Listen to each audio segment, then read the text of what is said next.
We are back after hundreds or maybe thousands of experiments. My dream to become an inventor has finally come true.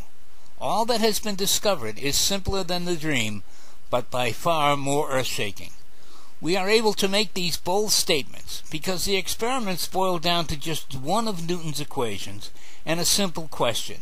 What if gravity could be turned off? Gravity cannot be turned off, but other forms of energy can. Whatever could be done by turning off gravity can be done by doing it to other forms. Turning off, destroying, nullifying, or any word you choose, burning oil is now a choice and not the only solution to satisfying our energy addictions. The semantics have Newtonian precedence. Newton called an observation fictitious force.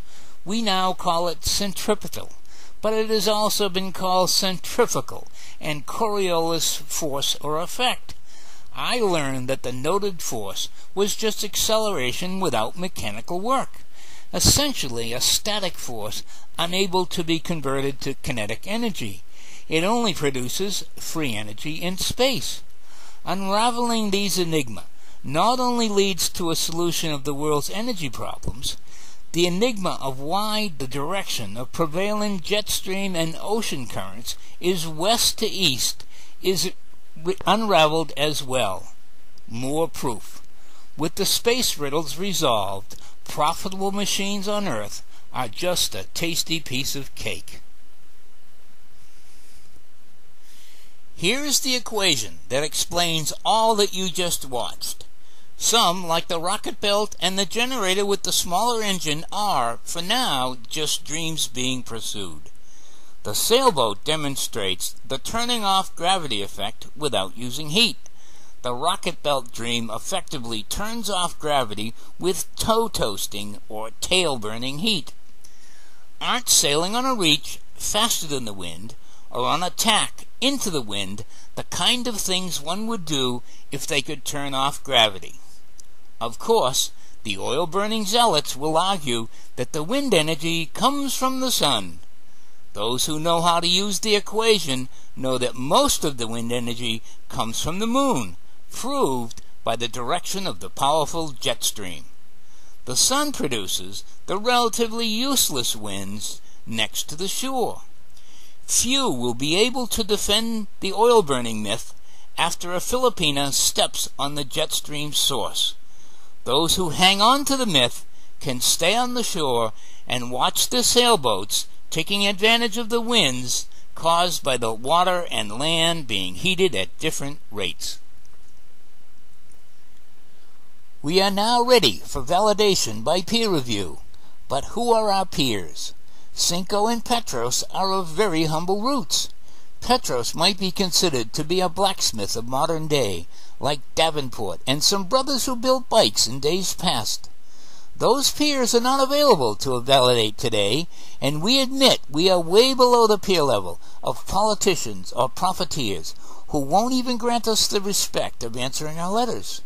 We believe we are on a level with incorrigible peers like Scopes, my 6th grade teacher, Mrs. Smith, and my dad. So the peers we seek to hear today are brave teachers like Scopes and Smith, regardless of how humble or lofty their roots. Smith taught me the best revolutions do not require bullets or tanks.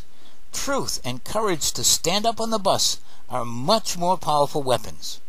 The equation we use is truth, having withstood the test of time.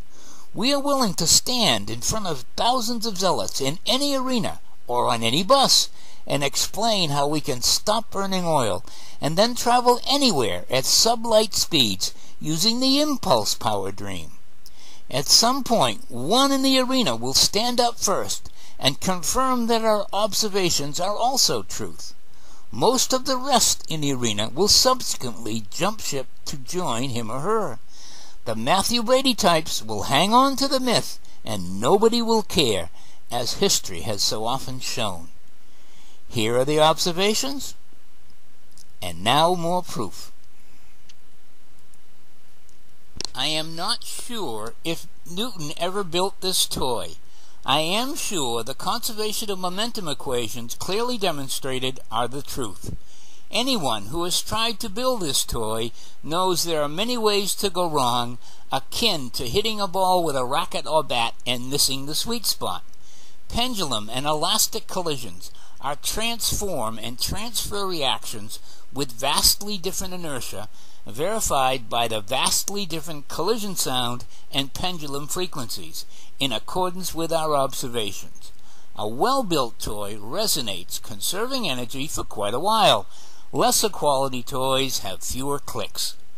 Like the sun or moon getting just credit for the wind, the fewer clicks can be attributed to frictional heat or to how the equation defines missing the sweet spot, resulting in a dribbler to shortstop or a ball into the net.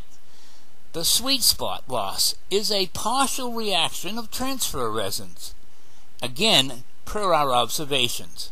Sweet spot losses also occur when momentum and potential energy are doubled by lifting balls at both ends. If not dropped from the same height and at the same time, some energy is destroyed even on a perfectly constructed toy. The sweet spot is very precise, and the double energy collisions are seldom shown without a caveat. Knowing how the equation works, we can miss the sweet spot by a proverbial mile, even if the height and time are exactly the same.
Looks like energy is easy to destroy to me.